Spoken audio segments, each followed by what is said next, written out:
সময় সবসময় একরকম যায় না, কখনো ভালো কখনো খারাপ, কখনো অর্থকষ্ট কখনো সচ্ছলতা, কখনো অনেক বেশি কষ্ট, কখনো অনেক অনেক মজায় দিনগুলো কেটে যায়। আসসালামু আলাইকুম, সবাই কেমন আছেন?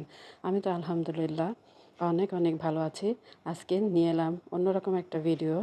সবসময় তো রেসিপি থাকে, টিপস থাকে, কিন্তু আজকেও ভিডিওর মধ্যে কিছুটা টিপস থাকবে, যেহেতু আমার পেজের নাম টিপস অ্যান্ড ট্রিক্স, তার মানে কিছু তো টিপস দিতেই হবে। তো এই দেখুন, এই টুকরা কাপড়গুলো দিয়ে আমি কি করি, কি তৈরি করি, সেইগুলোই আজকে আপনাদের সঙ্গে শেয়ার করব।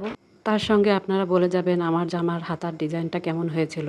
আর এই টুকরা কাপড়গুলোকে আমি ছোট বড় সব রকমগুলো ছোট ছোটগুলো সেলাই করে ভিতরে দিয়ে বড় কাপড়টা টুকরা কাপড় দিয়ে ছোট ছোট করে এইভাবে হাঁড়ি ধরা, মানে লুসনি বলে অনেকে, অনেকে হাঁড়ি ধরা বলে। আমরা যে রান্না করি, রান্নার সময় যে কাপড়গুলো দিয়ে আমরা ধরি সেইগুলো তৈরি করি। এগুলো আমি সবসময় নিজেই বাসায় তৈরি করে নেই, এবং আমার কাছে এগুলো দিয়ে গরম হাঁড়ি ধরতে ভালো লাগে। টুকরা কাপড়গুলো ছড়ানো থাকলে তখন সেটা দিয়ে সুন্দর করে হাঁড়ি ধরতে গেলে আগুনে লেগে পুড়ে যেতে পারে, অ্যাক্সিডেন্ট হতে পারে।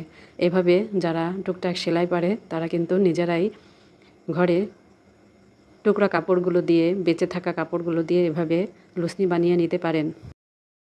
তো আমার এই টিপসটা আপনাদের কেমন লাগলো কমেন্ট করে বলে যাবেন। আর অনেক দিন পর আজকে লাল ডিম এনেছে। আমাদের বাসায় বেশিরভাগ সময় সাদা ডিম আনা হয়। আর আমি কিন্তু সবসময় ডিমগুলো এভাবে একটু গুঁড়া সাবান কিংবা ভিম লিকুইড দিয়ে 10 মিনিট ভিজিয়ে রেখে সুন্দর করে ডিমগুলো পরিষ্কার করে নেই।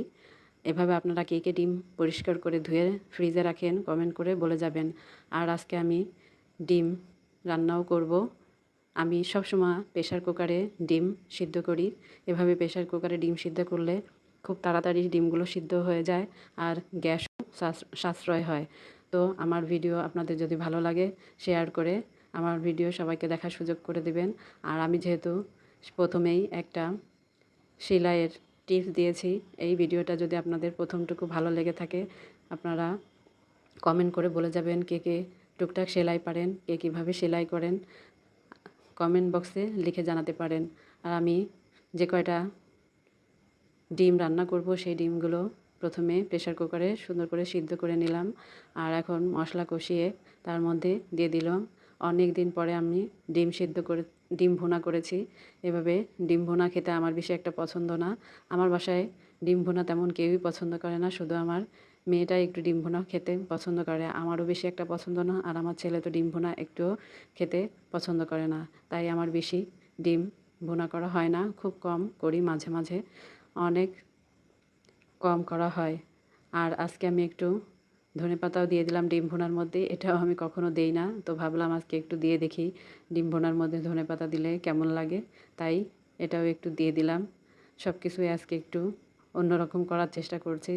জানি না আপনাদের কাছে আমার ভিডিও কেমন লাগে, আমার কথা আপনাদের ভালো লাগে কি না, আমার ভিডিও এবং আমার বলা কথাগুলো আপনাদের কি ভালো লাগে না ভালো লাগে না কমেন্ট করে তাও বলে যাবেন। আর আবারও নতুন একটা ভিডিওতে দেখা হয়ে যাবে। সেই পর্যন্ত সবাই ভালো থাকুন। আল্লাহ হাফেজ সবাইকে।